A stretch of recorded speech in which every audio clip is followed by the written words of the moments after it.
আসসালামু আলাইকুম। সুপিয়া রান্নাঘরে আপনাদের সবাইকে স্বাগতম। আজ নতুন একটা রেসিপি নিয়ে আসলাম আপনাদের মাঝে। দেশ ও দেশের বাইরে থেকে যারা আমার ভিডিওটা দেখবেন আপনাদের জন্য অসংখ্য ভালোবাসা রইল। নতুন ডিজাইনের পাপড় নিয়ে আসলাম।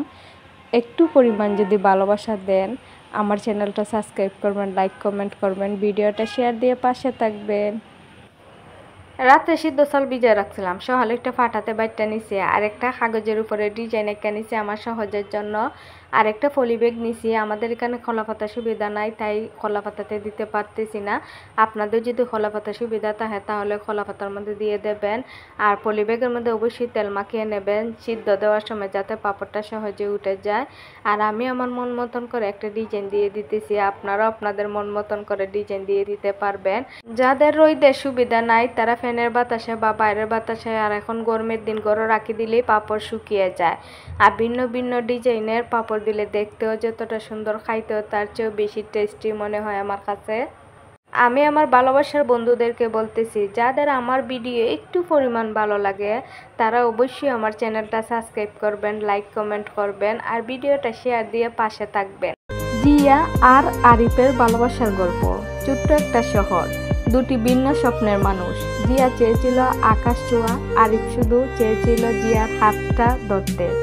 ক্যাম্পাসের দিনগুলিতে তারা দুজনই একে অপরকে ভালোবাসত, কেউ তা মুখে বলতো না। তাদের ভালোবাসা ছিল চায়ের কাপে ভাগ করে নেওয়া নীরবতা, রাস্তায় হেঁটে যাওয়া নীরব চোখের ভাষা, আর এমন কিছু না বলা কথা যা সব থেকে জুড়ে অনুভব হয়। একদিন জিয়া বলল, তুই না থাকলে আমি চলতেই পারতাম না আরিফ।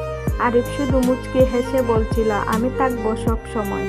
কিন্তু সময় কি কাউকে ধরে রাখে? জিয়ার জীবন বদলে গেল। বড় চাকরি, শহর, নতুন বদল, নতুন পরিস্থিতি। আরিফ থেকে গেল এই শহরে একটি রুটিনে, একই নীরবে অপেক্ষায়। 1 বছর পর হঠাৎ এক বিকেলে জিয়া ফিরল শহরে, আরিফকে খুঁজে বের করলো। দুজনে মুখোমুখি, চোখে অনেক না বলা কথা, অনেক ভাঙা স্বপ্ন।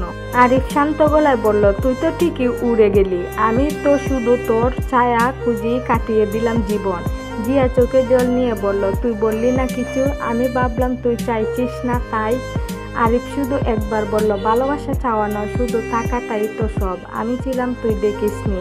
সেই বিকেলে আর কোনো কথা হয়নি, জিয়া চলে গেল, আরিফ থেকে গেল, আর এভাবেই শেষ হলো এক চুপচাপ ভালোবাসার গল্প, যেখানে ভালোবাসা ছিল কিন্তু একসাথে থাকা হলো না। ইউটিউবে এলাম স্বপ্ন নিয়ে, মুখে ছিল হাসি, ভাবছিলাম পাবো সাথী, ভালোবাসা রাশি রাশি, কিন্তু পেলাম কেবল কষ্ট, নিঃসঙ্গতার বার। সবাই যেন ব্যস্ত, শুধু আমি রইলাম একাকার। ইউবারে কমেন্ট আসে, কিন্তু মন তো খালি ডিজিটাল ভিড়ে ডুবে, হারায় হৃদয় বালি। কেউ বুঝেনি নিঃশব্দে কতটা দ্বন্দ্ব প্রাণ, চোখের কোণে জমে থাকে অচেনায় একটা টান। ভালোবাসা চেয়েছিলাম, পেলাম শুধু দৃষ্টি, কন্টেন্টের পিছনে লুকিয়ে হেরে যায় যে সৃষ্টি। তবু আজও খুঁজি।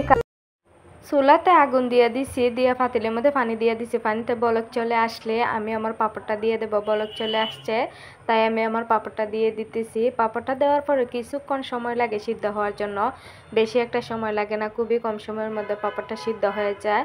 তো আমার পাপড়টাকে ঢাকনা দিয়ে দেবেন, না হলে পাপড়টার যে ফাঁপ আছে সেটা বার হয়ে যাবে, বার হয়ে গেলে কিন্তু পাপড়টা সিদ্ধ হবে না।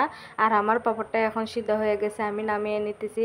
আসসালামু আলাইকুম, সবাই ভালো থাকবেন। দেশ ও দেশের বাইরে থেকে যারা আমার ভিডিওটা দেখবেন আপনাদের সবার জন্য আমার অনেক অনেক ভালোবাসা রইল। অন্য একটা ভিডিওতে আপনাদের সাথে দেখা হবে ইনশাল্লাহ।